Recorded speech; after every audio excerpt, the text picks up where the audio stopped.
Primeira Epístola de Pedro, capítulo 1, nós vamos ler dos versículos 13 até o 16.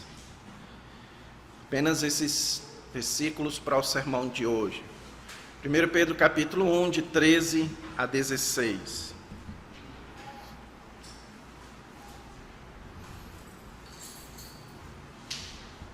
Ok? Diz assim: Por isso, cingindo o vosso entendimento, sede sóbrios e esperai inteiramente na graça que vos está sendo trazida na revelação de Jesus Cristo. Como filhos da obediência, não vos amoldeis às paixões que tinhais anteriormente na vossa ignorância.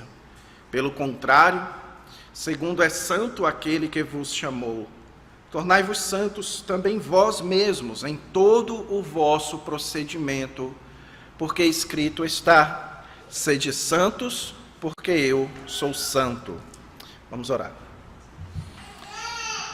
Eterno Deus, graças te damos por mais essa oportunidade de cultuarmos ao teu santo nome, de entoarmos louvores a quem tu és, e assim, ó Deus, nos deleitarmos na beleza da tua majestade.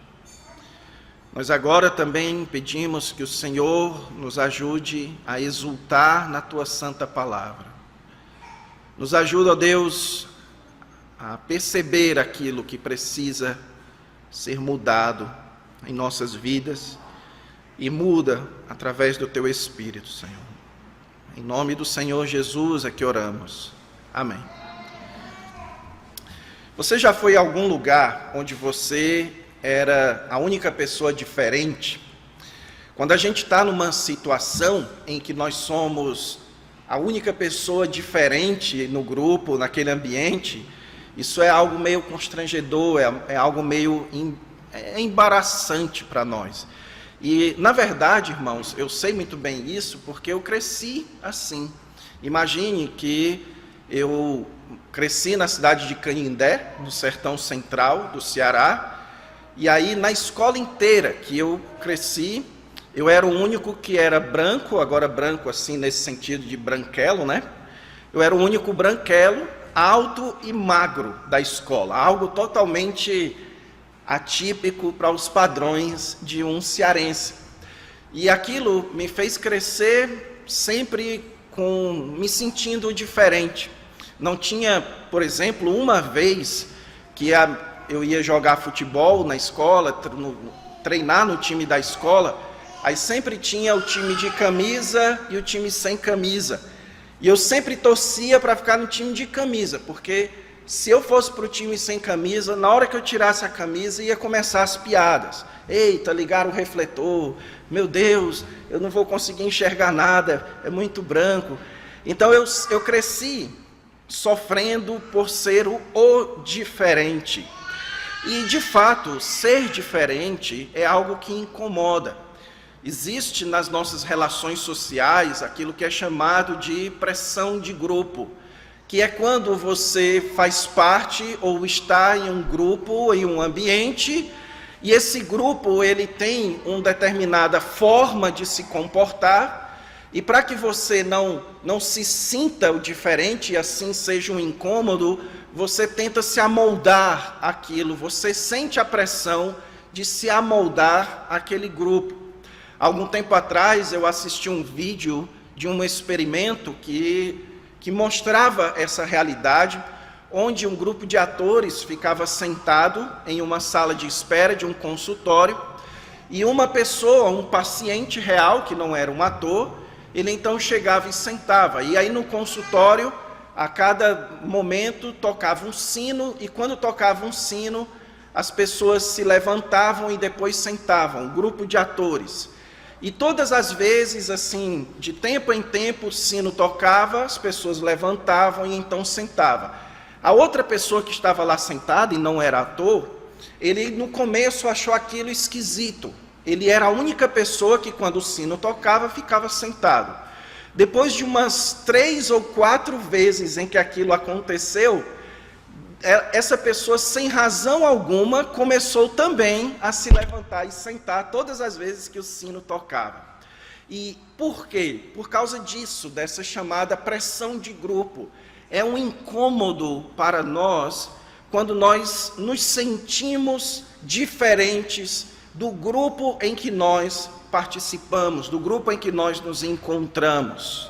E a carta do apóstolo Pedro, meus irmãos, eu já expliquei para vocês, ela foi escrita para pessoas que estavam experimentando isso, experimentando o ser diferente no meio de uma sociedade, e não apenas ser diferente, como sofrer hostilidade por ser diferente. O apóstolo Pedro, no começo da sua carta, ele descreve os seus leitores e, consequentemente, a todos nós, como peregrinos ou exilados. Pessoas que são deste mundo, que vivem neste mundo, mas que no final das contas não pertencem a este mundo.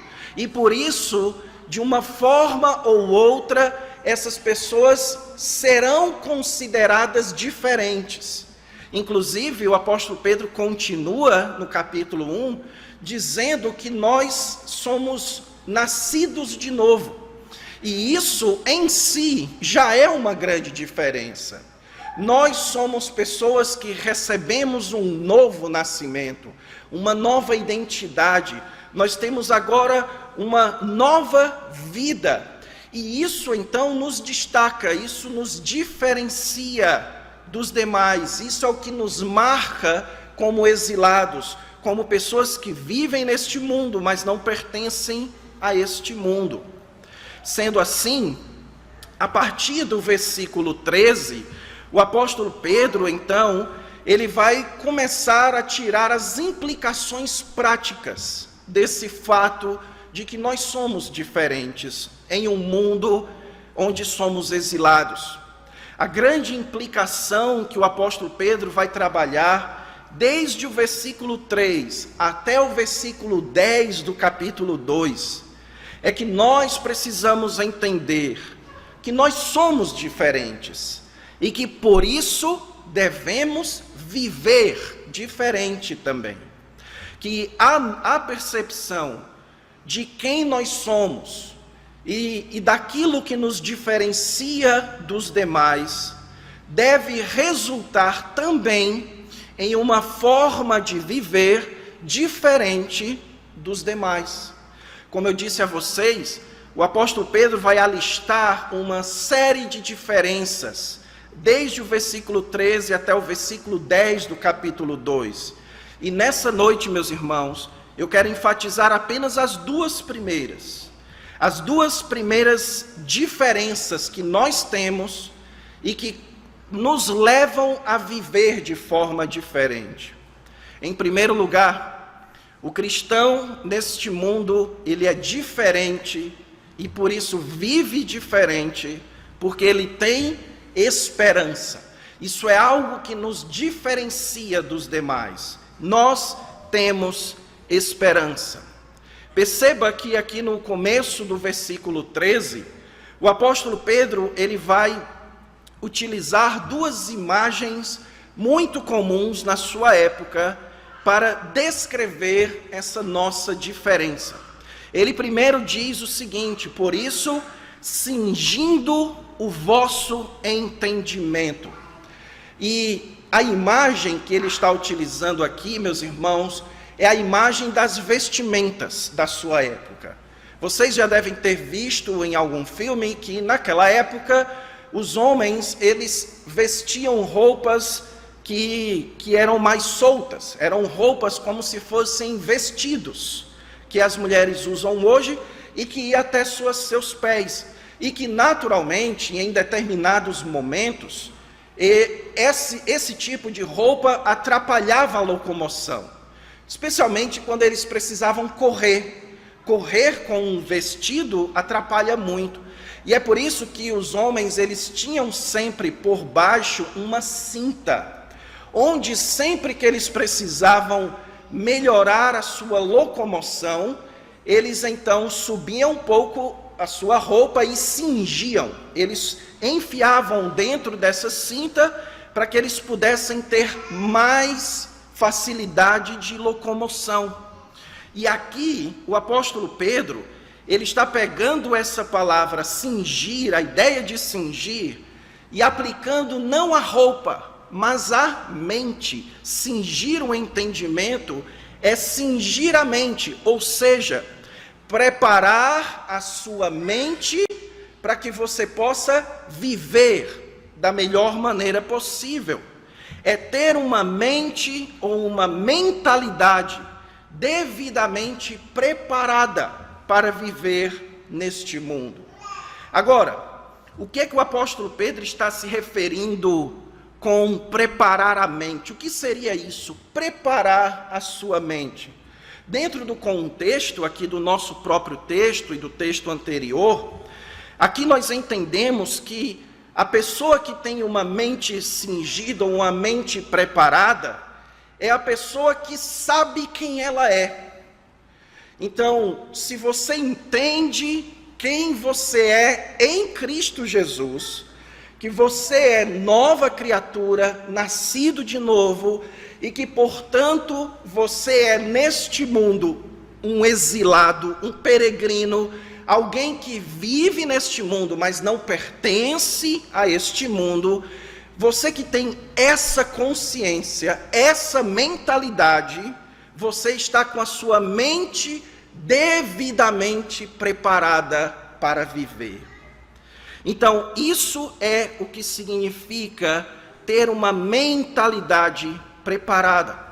E a outra imagem que ele utiliza é a imagem da embriaguez. Veja que ele diz agora, sede sóbrios.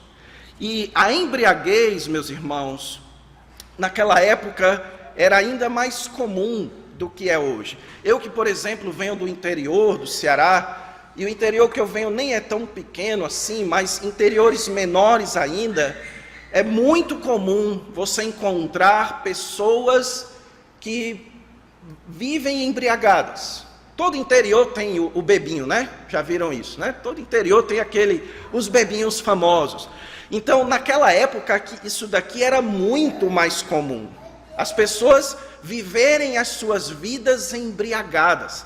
E o homem que vivia sóbrio, que ia trabalhar sóbrio, que fazia as suas atividades sóbrio, esse era o diferente. Ele era um homem que se diferenciava. E então Pedro está mais uma vez utilizando essa imagem de ser sóbrio em um mundo de pessoas embriagadas. No entanto, Pedro aqui, ele não está falando da embriaguez pelo vinho. Ele está falando de uma mente sóbria. A imagem aqui é de uma mente que está devidamente pronta. Por quê? Porque quando a pessoa está embriagada, a sua mente não funciona direito. Existem muitas decisões que a pessoa toma por estar embriagada, que se ela não estivesse, ela não tomaria. Então Pedro está dizendo aqui, quando ele fala que nós precisamos ser sóbrios, é que a nossa mente precisa estar funcionando corretamente. A nossa mentalidade precisa ser a mentalidade correta. Aquilo que hoje em dia os coaches chamam de mindset. A mentalidade. Você precisa ter uma forma de pensar e de enxergar a vida de uma forma específica para que você consiga viver da maneira correta. Outros chamam isso de foco. Uma mente focada, uma mente que está focada naquilo que importa, naquilo que é o mais importante, aquela pessoa que sabe em que deve prestar atenção. Essa é, portanto, a diferença de um cristão. Ele tem foco, ele tem uma mentalidade específica. A sua mente, ela funciona de forma diferente das demais. E aí vem a questão: o que marca a mentalidade, o que marca essa forma de pensar e de viver do cristão? E a resposta, meus irmãos, está aqui no próprio texto. A mentalidade do crente é a mentalidade de quem espera. A grande marca do mindset cristão é a esperança. É o esperar, é saber esperar.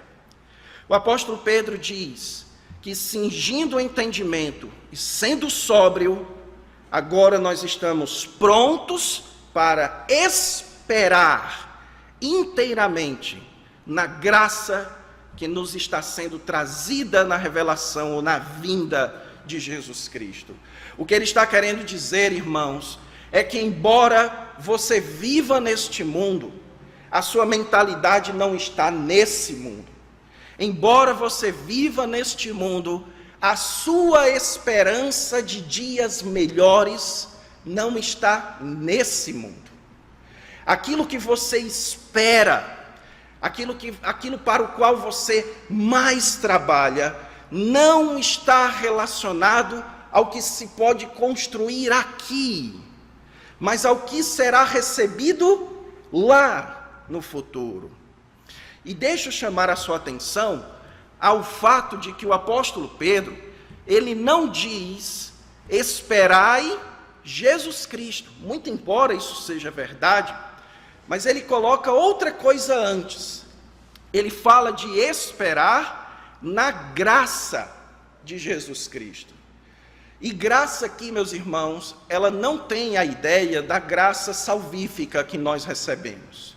A palavra graça, ela tem diversos usos no Novo Testamento. E a graça, o sentido de graça aqui, é dessa vida que será trazida para nós lá no futuro. Vida essa que é distinta da vida atual. E note, se o apóstolo Pedro chama essa vida futura de graça, é porque ele entende que o que marca a vida presente é a desgraça, é a falta dessa graça futura que nós vamos receber. E isso, meus irmãos, é verdade. Todos nós que vivemos neste mundo estamos constantemente sujeitos à desgraça. A nossa vida, na verdade, não é uma vida plena e graciosa, é uma vida de luta para não cair na desgraça. O que você acha que vai acontecer se você não trabalhar? O que você acha que vai acontecer se você não tomar banho todo dia? Se você se aglomerar e não usar máscara? O que você acha que vai acontecer? É desgraça. A vida é uma luta constante para não sofrer as desgraças da vida. Veja, quem imaginaria que há pouco mais de um mês atrás, dia após dia, nós teríamos notícias constantes de desgraça. Desgraça atrás de desgraça. E se você abrir os telejornais, ainda hoje, é assim. Se você gosta de ser torturado, abra uma conta no Twitter e siga todos os jornalistas. Aí você vai ver o que é viver uma verdadeira desgraça. E, meus irmãos, aquelas pessoas que receberam essa carta, elas estavam vivendo em momentos difíceis, em momentos que não eram pacíficos, agradáveis, eram momentos de desgraça. E Pedro, então, aqui está nos dizendo que para que a gente possa ter uma mentalidade correta para viver nesse mundo marcado por desgraça, nós precisamos esperar. Nós precisamos ter esperança na graça futura que o Senhor Jesus Cristo nos trará.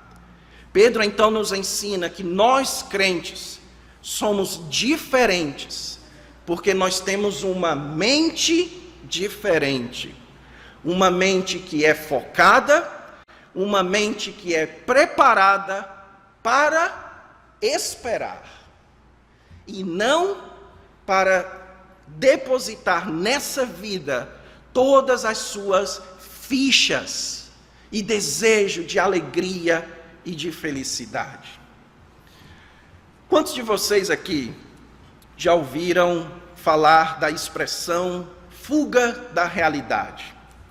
A ideia é que fulano faz isso porque ele está praticando fuga da realidade. Essa expressão, meus irmãos, fuga da realidade ou fugir da realidade, é algo que reflete algo que todos nós, em uma medida ou outra, acabamos por fazer. É uma forma muito comum, talvez a forma mais comum de todas, que nós utilizamos para lidar com as nossas desgraças mentais, com aquilo que acontece conosco e que acontece na nossa mente, no nosso coração. Todos nós estamos sujeitos a diversos tipos de coisas ruins, de desgraças. Só que, quando a sua desgraça ela é física, quando você sofre fisicamente, como por exemplo, você tem uma dor de cabeça ou uma enfermidade, você toma um remédio para isso. Você tem dor de cabeça, toma dipirona, a sua dor de cabeça resolve. No entanto, meus irmãos, as nossas desgraças mentais, aquilo que impacta o nosso coração e a nossa mente, elas são irremediáveis. Não existe remédio que trate esse tipo de problema mental, esse tipo de problema na nossa mentalidade, na forma de enxergar a vida.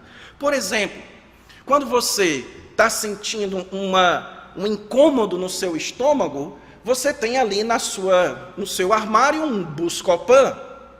Mas qual é o remédio que você vai tomar para lidar com o fato de ter crescido em um lar de pais divorciados? Qual é o remédio que se toma para isso? Qual é o remédio que se toma para lidar com a perda de um ente querido? Qual é o remédio que se toma para crescer, para lidar bem com ter crescido em um lar abusivo? Qual é o remédio que se toma quando de repente você precisa ficar preso dentro de casa? Você precisa ficar ali enclausurado dentro de casa sob o risco de, se sair, você pode morrer ou matar alguém sem querer. Então, qual é o remédio que trata esses dramas, essas desgraças mentais, que todos nós, de uma forma ou outra, passamos? Para muitos, meus irmãos, isso se resolve fugindo da realidade. Por isso, as pessoas estão adotando cada vez mais elementos na sua rotina que ajudem a lidar com os seus dramas pessoais. Por exemplo, o uso de eletrônicos. A pessoa que, para lidar com os seus dramas e tudo, ela se imerge nos eletrônicos, talvez em um jogo, talvez no uso de redes sociais. Nas redes sociais, por exemplo, ajuda muito você a fugir da realidade. Por quê? Porque você vai ali viver a realidade dos outros. Você vai prestar atenção na realidade dos outros. E eu lembro, meus irmãos, de um tempo atrás, que eu recebi uma visita aqui na minha casa, e aqueles que já foram lá em casa sabem que tem uma piscininha lá, pequena, mas tem uma piscina, eu tenho uma casa com piscina, certo? E aí uma jovem, não da nossa igreja, obviamente que as jovens da nossa igreja não fazem essas coisas, ela perguntou se podia tomar banho de piscina. Claro que pode. Só que no mês de julho, tomar banho de piscina é quase que loucura, porque a piscina lá de casa está muito gelada, muito. Eu não aguento, meus filhos não aguentam, ela está lá, ninguém toma banho, mas ela queria porque queria, ela foi. E então, eu estava lá fazendo um churrasco, na churrasqueira perto da piscina, ela entrou na piscina com o celular dela, ela sentou dentro da piscina, e aí começou a tirar uma foto assim, a tirar outra foto assim, a tirar outra foto sem olhar para o celular, aí encostar o celular e fazer uma pose. E depois que ela terminou todo aquele circuito ali, ela se levantou, pegou o celular e saiu. Porque ela não é besta de ficar tomando banho numa piscina gelada. O que é que ela queria então com aquilo ali? Ela queria criar uma realidade que não existe e transmitir para as pessoas uma realidade que não existe. A realidade de que ela estava curtindo a vida como uma pessoa glamurosa, sei lá, numa piscina de 2 metros. Mas o tamanho da piscina ela não mostrou na foto. Que a piscina estava gelada, ela não mostrou. Ela mostrou só o glamour, porque tanto ela foge da realidade, como as pessoas que vão lá no feed dela vão fugir da realidade também. Então notem, meus irmãos, é assim que as pessoas hoje têm a sua mente. É assim que funciona a mente de hoje. Como é que eu lido com os meus problemas? Eu como, eu vou comer. Como é que eu lido com os meus problemas? Eu vou comprar, eu vou jogar, eu vou fazer isso, aquilo, eu vou dar vazão a essas coisas. E por isso as pessoas estão ficando cada vez mais frágeis, geração atrás de geração. Desde os meus avós, passando pelos meus pais, a minha geração, a próxima geração, as pessoas estão ficando cada vez mais frágeis, porque ao invés de terem uma mentalidade correta para lidar com as desgraças da vida, elas fogem da realidade. Elas se embriagam com aquilo que essa vida oferece. Séries, filmes, novelas, compras, cartão de crédito, tenha isso, tenha aquilo, e se embriague para que você não precise lidar com a realidade como ela de fato é. E nós, meus irmãos que somos cristãos, nós somos diferentes, nós precisamos ter uma mentalidade diferente. E qual é a diferença? É que nós temos esperança. A esperança, ela é a vitamina de uma mente forte. Se um médico chega para um paciente e diz o seguinte: você está com uma doença terminal, não tem mais chance de você viver. E ele chega para um outro paciente e diz: você está com uma doença grave, mas existe uma chance de você se recuperar. Para um, ele tirou toda a esperança. Para outro, ele deu esperança. Qual dos dois você acha que vai lutar pela sua própria cura? Qual dos dois? É claro que é o que tem esperança. Porque a esperança é aquilo que fortalece a nossa mente. E se nós somos crentes, nós temos esperança, meus irmãos. A esperança de que não importa o tamanho da desgraça que você tenha enfrentado, você ainda tem graça esperando por você. Não importa se você cresceu num lar onde os seus pais sempre se amaram, e não importa se você cresceu num lar de pais separados como eu cresci. Não importa se você perdeu um ente querido que você tanto amava na sua infância ou agora. Não importa se você está lutando contra traições, contra dramas, contra situações as mais difíceis que fazem parte dessa vida, da vida presente que é marcada por desgraças. Não importa, no final das contas existe graça para você que está em Cristo. O final da sua história certamente é um final feliz. E isso lhe dá esperança e força suficiente para encarar a vida de frente, para prosseguir, para seguir adiante. Então, com o que nós temos ocupado a nossa mente, meus irmãos? Será que nós temos alimentado a nossa mente com esperança ou com aquilo que lhe prende nessa vida? Deixe-me dar aqui alguns conselhos, então. Reduza seu tempo de rede social e aumente o seu tempo na palavra de Deus. Reduza os seus gastos com comida para satisfazer essas suas carências. E aumente os seus gastos com aquilo que vai lhe dar esperança e o conhecimento da palavra de Deus, ou que você precisa para seguir adiante. Deixe de gastar tanto do seu tempo com pessoas que não amam a Jesus, que não levam você para mais perto de Cristo. E comece a gastar mais do seu tempo com pessoas que amam a Jesus e que lhe levam para mais perto de Cristo. Gaste menos tempo, e note que nada disso que eu estou dizendo é pecado, pessoal. Passar tempo em rede social, comer uma comida boa, ter tempo com pessoas que não são crentes, nada disso é pecado.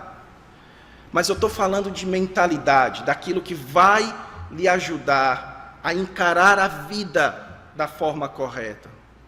Passe menos tempo maratonando série e mais tempo maratonando oração, para você ver o que é que acontece na sua vida.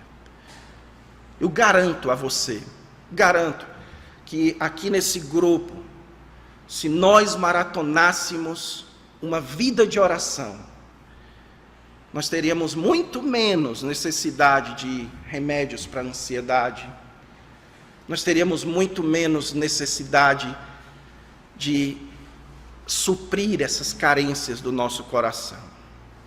Então, vamos manter uma mentalidade diferente, uma mentalidade de quem tem esperança. E em segundo lugar, o cristão ele é diferente porque ele tem santidade, versículos 14 a 16.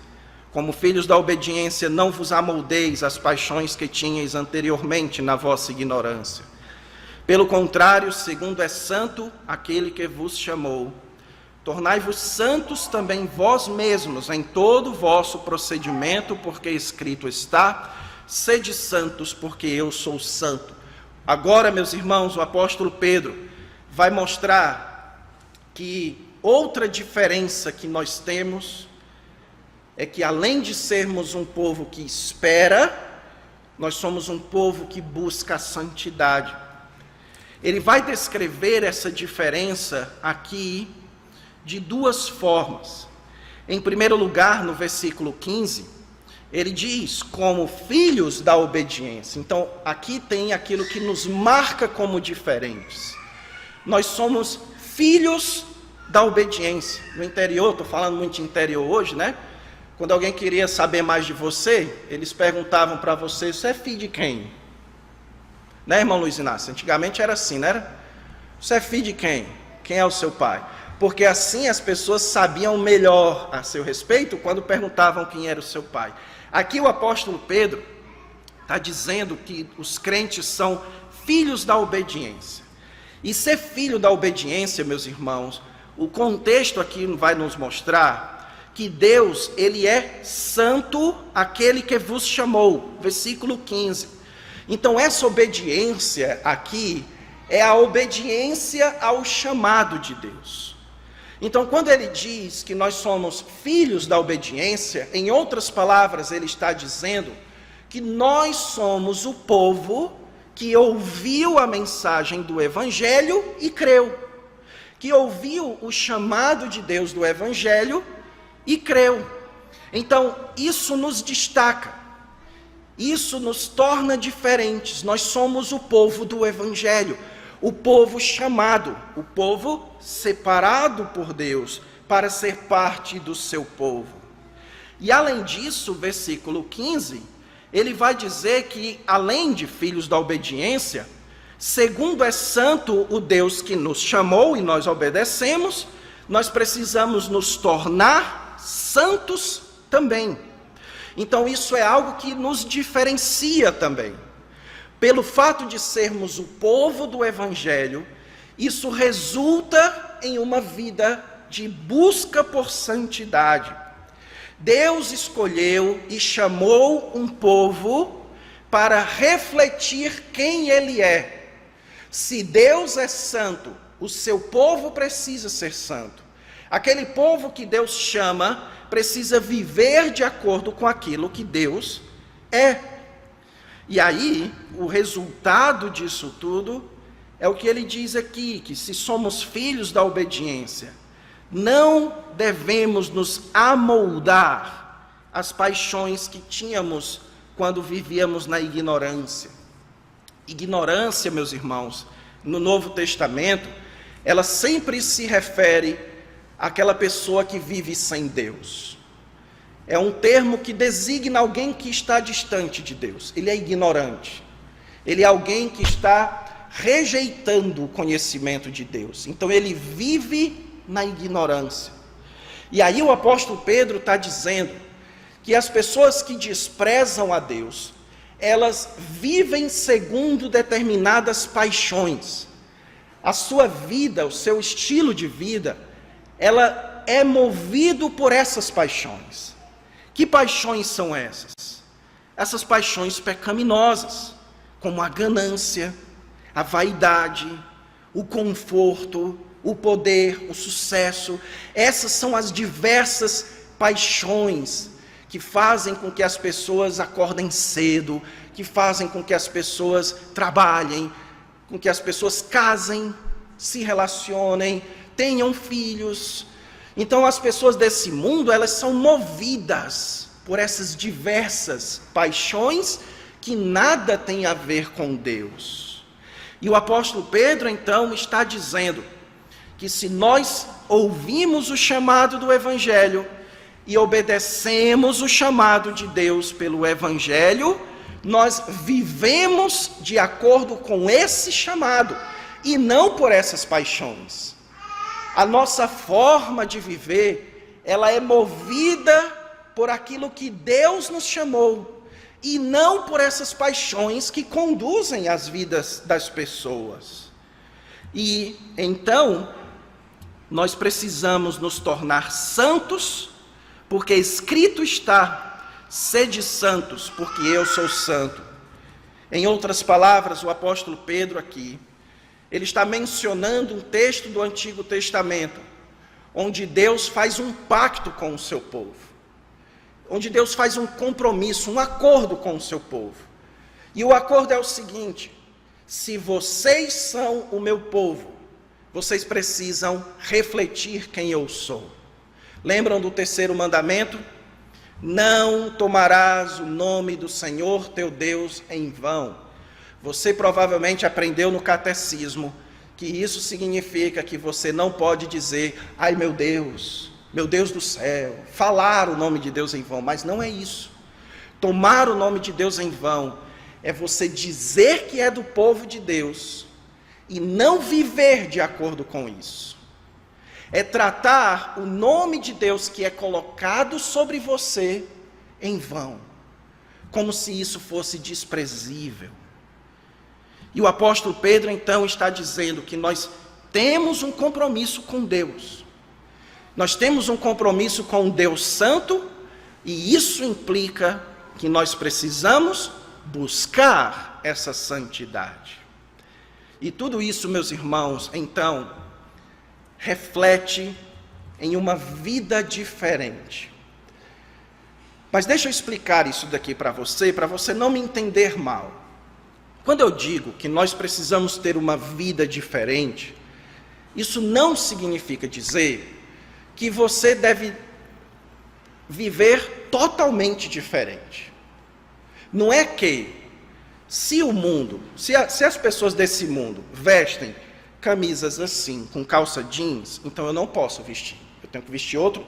Não é isso. Viver de forma diferente, meus irmãos, diz respeito a determinados elementos centrais da vida, que muito embora você se vista, você coma, você frequente ambientes, você trabalhe da mesma forma que qualquer outro ser humano nesse mundo, em um momento ou outro, esses elementos centrais, a sua mentalidade, a sua busca por santidade, isso vai se refletir, isso vai se manifestar. E nesse momento, as pessoas perceberão que você é diferente. Eu lembro, e para ilustrar isso daqui, eu lembro de um filme muito bom, que eu já assisti esse filme várias vezes, chamado Bastardos Inglórios. E nesse filme tem uma cena muito bem dirigida, onde tem um espião inglês ali no meio dos soldados alemães. Então eles estão ali numa taverna, bebendo, e esse espião inglês, ele fala como um alemão, você não percebe a diferença, ele se comporta como um alemão, ele bebe como um alemão, não, você, olhando e conversando com ele, você não percebe a diferença. Mas, em um determinado momento, um oficial alemão pergunta para ele alguma coisa que eu não lembro agora, que a resposta era 3. E aí ele responde dizendo assim, 3. No que ele faz esse gesto 3, o oficial alemão saca a sua arma e começa a confusão, porque nesse momento o oficial alemão sabia que naquela região ninguém fazia o 3 dessa forma. O 3 era sempre expresso de outra forma. E é isso que eu estou querendo dizer, irmãos. Não é que você vai fazer tudo diferente, mas que haverá momentos cruciais em que a diferença ficará bastante evidente.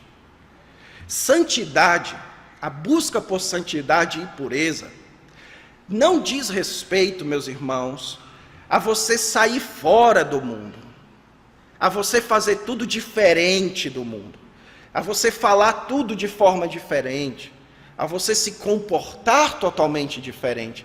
Santidade não é isso.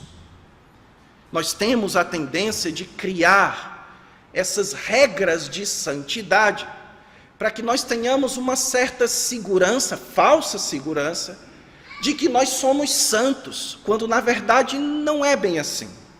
Santo, por exemplo, não é aquela pessoa que se recusa a ouvir Zezé de Camargo e Luciano, porque Zezé de Camargo e Luciano é música de quê? Do mundo. É do mundo. Então você tem que se recusar, porque isso aqui é música do mundo. As coisas não são assim. Santidade, meus irmãos, na Bíblia, é uma questão do coração. É uma questão interna. É aquela pessoa que é capaz de ouvir sem pecar contra Deus, de ouvir por motivos santos, ouvir por motivos que agradam o Senhor. Essa ideia, crente pode isso, crente não pode aquilo, crente pode ir nesse ambiente, crente não pode ir naquele ambiente. Isso é escapar do que de fato é santidade, busca por santidade. Busca por santidade é você buscar para que a sua vida não seja movida por desejos pecaminosos. É que você faça aquilo que faz parte da vida, como trabalhar, como estudar, como ouvir música, como se vestir, como se casar, como ter filhos. Tudo isso faz parte da vida. Mas se você é crente, se você é cristão, você faz tudo isso por desejos santos, movidos por uma motivação santa. Isso é o que nos diferencia. Enquanto esse mundo, por exemplo, ele aplaude o sexo livre, a sexualidade livre, expresse a sua sexualidade, o crente, ele luta contra a imoralidade. Isso é buscar a santidade. Enquanto o mundo aplaude o consumismo, está se sentindo mal? Compre alguma coisa. Está sentindo essa dor? Compre isso. Vá no shopping. Vá ali no templo do consumismo. Que ali naquele templo, todos os seus problemas por alguns minutos vão acabar. Quando você passa o cartão, automaticamente o seu problema acabou. Até que você chega em casa e aquilo perde a graça. Então, enquanto o mundo sugere o consumismo, o crente procura a satisfação, ter paz, ter satisfação, contentamento naquilo que ele já tem. Enquanto o mundo aplaude a vaidade, o crente procura a modéstia, a discrição. Enquanto o mundo aplaude que você seja aquela pessoa que não se arrepende. Vocês já viram isso, né? Não me arrependo de nada. Aquilo que eu fiz no passado, não mudaria nada, não me arrependo de nada. Enquanto o mundo aplaude isso, nós que somos crentes lutamos pelo perdão, pelo arrependimento. Isso é buscar a santidade. Enquanto esse mundo, meus irmãos, adora exibir suas virtudes, adoram exibir os seus talentos, adoram exibir as suas vanglórias, nós que somos crentes buscamos a glória do Senhor. Enquanto as pessoas deste mundo, elas vivem de si para si mesmas, inclusive usando os outros para fazer o que elas querem, nós que somos crentes em Jesus, vivemos de nós para os outros, para amar o próximo e fazer aquilo que faz bem para as outras pessoas. Isso então é buscar a santidade. É isso daqui que é buscar a santidade. É você ajustar as motivações do seu coração para buscar aquilo que reflete quem Deus é. Portanto, uma pergunta aqui, meus irmãos, e eu já vou encerrar. Se nós pudéssemos fazer uma análise do seu estilo de vida, se alguém pudesse fazer uma análise do meu estilo de vida, no final da nossa análise, qual seria o nosso compromisso? O que a pessoa poderia identificar e dizer o seguinte: claramente, essa pessoa é alguém bem comprometida com... O que é que você poderia dizer? O que é que essa pessoa poderia dizer?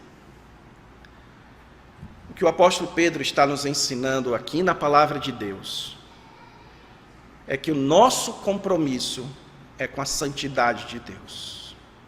Sejam santos, porque eu sou santo. Nós precisamos, meus irmãos, aprender a dizer mais vezes a palavra não. Não para aquilo que todo mundo está dizendo sim. Nós precisamos perder o medo de sermos diferentes naquilo que precisa ser diferente. Eu lembro quando eu era jovem, que eu ia andando de casa para a igreja, e na mocidade, e de casa para a igreja eu tinha que passar por uma praça. E no interior, a praça é o grande point. Então, muitos dos meus amigos, conhecidos, estavam nessa praça no sábado à noite, quando eu ia para a mocidade. E aí, quando eu ia passar por essa praça, eu levava uma Bíblia, e eu então fazia questão de colocar a Bíblia do outro lado, para eu esconder aqui na minha perna, para que eles não pudessem identificar que eu estava indo para a igreja. Hoje em dia, esse problema seria resolvido. Era só eu levar a Bíblia no celular. Assim, ninguém precisa me identificar como um crente. E eu assim ser o diferente naquele ambiente. Meus irmãos, não tenhamos medo de ser diferente. Não tenha medo, por exemplo, de você estar num restaurante com seus amigos e você orar antes da refeição. Porque ninguém ora aqui no restaurante. Claro. O que move as pessoas a irem em restaurantes? Nós não somos movidos por isso, nós somos movidos pela graça de Deus, pelo desejo de comunhão, por Deus. Então não tenha medo de ser diferente. Não tenha medo de pensar, de agir diferente no seu trabalho, onde todo mundo acha que vale a pena mentir para se dar bem, você não mente. Onde todo mundo acha que vale a pena você sonegar, que vale a pena você enganar, enrolar, e você não faz. Não tenha medo disso. Porque quando você se diferencia desse mundo, por isso, você está se parecendo com Deus. E ser parecido com Deus, meus irmãos, é a maior honra que nós podemos ter. Então nós precisamos entender que somos diferentes e por isso precisamos viver diferente. Nós temos esperança e santidade. Vamos orar. Senhor, nós agora rogamos a Ti que o Senhor produza frutos em nossos corações. Que aquilo, ó Deus, que foi dito nessa noite e que porventura nos envergonha, que de fato produza vergonha, Senhor. Para que nós possamos experimentar a graça do Teu perdão. Para que possamos experimentar a Tua doce misericórdia. E assim, ó Deus, nós possamos ter mais uma chance de mudarmos a nossa forma de viver. Nos ajuda, Senhor, a não nos envergonharmos do Teu Evangelho. A termos a coragem de sermos diferentes naquilo que nós precisamos ser diferentes. Em nome do Senhor Jesus Cristo é que nós oramos. Amém.